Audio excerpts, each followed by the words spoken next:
Students, इस question में हमें दे रखा है कि कोई गेम है, उस गेम को खेलने के लिए किसी प्लेयर की जो विनिंग की प्रोबेबिलिटी है वो है 0.79 और हमने ढूंढनी है उस प्लेयर के लूज करने की प्रोबेबिलिटी। तो चार ऑप्शंस हैं, आंसर इन चार ऑप्शंस में से कोई एक होगा।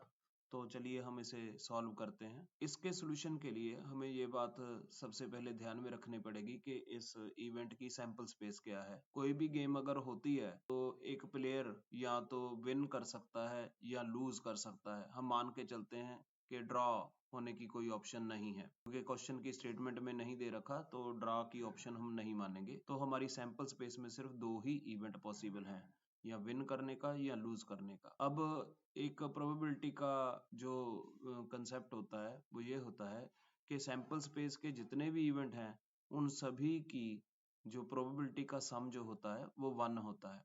अब हमारे पास क्योंकि विनिंग और लूजिंग इसके अलावा तीसरा कोई इवेंट पॉसिबल नहीं है, तो इसलिए probability of winning plus probability of losing ये हमेशा 1 रहेगा। यहाँ पे ये जो P सिंबल है ये प्रोबेबिलिटी के लिए लिखा गया है और ब्रैकेट के अंदर जो वर्ड है वो इवेंट का नाम है। तो probability of winning plus probability of losing is equal to 1। तो हमें क्योंकि प्रोबेबिलिटी ऑफ विनिंग 0.79 दे रखी है, ये देखिए यहाँ दे रखी है स्टेटमेंट में, तो हम प्रोबेबिलिटी ऑफ विनिंग की वैल्यू 0.79 इसमें डालते हैं, तो प्रोबेबिलिटी ऑफ लूजिंग अब हम ढूंढ पाएंगे। तो इस 0.79 को अब हम राइट साइड में ले जाते हैं, तो उसके बाद हमारा ये जो आंसर आएगा ये आ जाएगा 0.21।